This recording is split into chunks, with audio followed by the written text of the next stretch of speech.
Բկման դարձել է զինված ուժերում ծառայությունից ազատվելու միջոց։ Ինչ է կանում այս ուղղությամբ, քանի որ այս պարագայում բանակը եւս ներքաշվում է կեղտոտ խաղերի մեջ։ Եվ վերջապես, գտնվելով Հայաստանի եւ Վրաստանի բարձրաստիճան ղեկավարության կողքին, դուք որպես ֆուտբոլի պատասխանատու, երկրպագու ջատագով, ինչ զգացողություններ ունեցաք նայելով նման խայտառակ խաղը։ Շնորհակալ եմ։ Ես, քանի որ պայմանավորված խաղերի մասին խոսեցի, ես կխնդրեմ պարոն Նազարյանը եւս մեկ անգամ այն տեսանկյունից եւ 6 տարվա մասին, որը այդ անձը այլևս հայկական ֆուտբոլում չկա եւ այլն կարճ կխոսի, մենք խոսենք ԲԿՄ-ից։ Վեստ Արմենիայի հարցի մասով այդ հետաքննությունը, որը հիշատակեցիք եւ հոդվածը, ես ծանոթ եմ այդ հոդվածին, բավական վաղուց էր այդ հոդվածը հրապարակվել, առնվազն երևի 1 տարի առաջ, եթե չեմ սխալվում, դրանից հետո Վեստ Արմենիայում բավական մեծ փոփոխություններ են եղել։ Ես նախ չեմ տիրապետում հոդվածի ճշգրտությանը եւ ինչքանով են այդ փաստերը իրականությանը համապատասխանում, չեմ էլ կարող տիրապետել, բայց կարող եմ հստակ ասել, որ 2024-25 մրցաշրջանից անմիջապես առաջ Վեստ Արմենիայի սեփականատերը փոխվել է, լրիվ այլ խումբ սեփականատերեր են այսօր տնօրինում ակումբը, ու ձեր նշած հոդվածի հետ իրենք ոչ մի կապ չունեն։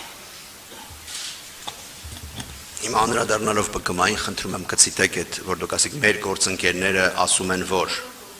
ինչ են ասում։ Ինչի մասին։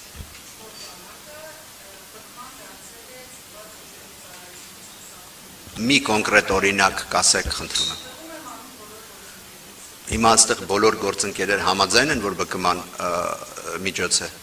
Ուրեմն այն մարդիկ, ով որ երբևէ դիտել են ԲԿՄ-ի խաղերը, որոնք երբևէ տեսել են ով է խաղում ԲԿՄ-ում, երբևէ չեն կարող նման պնդումներ անել։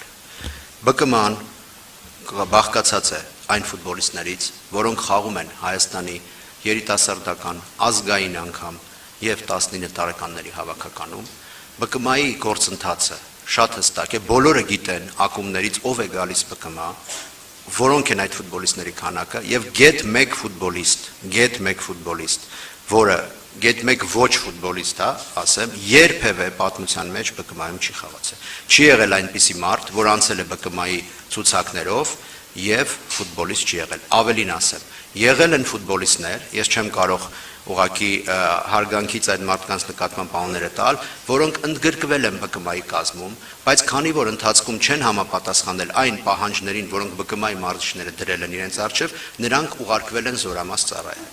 Այդպիսի ֆուտբոլիստներ եղել են, բայց ֆուտբոլիստներ, որոնք եղել են ոչ ֆուտբոլիստ եւ ընդգրկվել են ԲԿՄ-ի ցուցակներում, երբևէ չեն եղել։ Նրանք առնվազն եղել են հավաքականների անդամներ եւ տեխնացուներ եւ մշտապես եղել են բոլորի աչքի առաջ։ Բոլոր այն մարդկանց, որոնք ամեն օր զբաղվում են ֆուտբոլով։ Եվ եթե հիմա այսօր ժամը 4-ին դուք բացեք նոա ԲԿՄ խաղը, դուք կտեսնեք բազմաթիվ ֆուտբոլիստներ, որոնք ծառայության մեջ են եւ հենց հիմա խաղում են ԲԿՄ-ի հիմնական կազմում։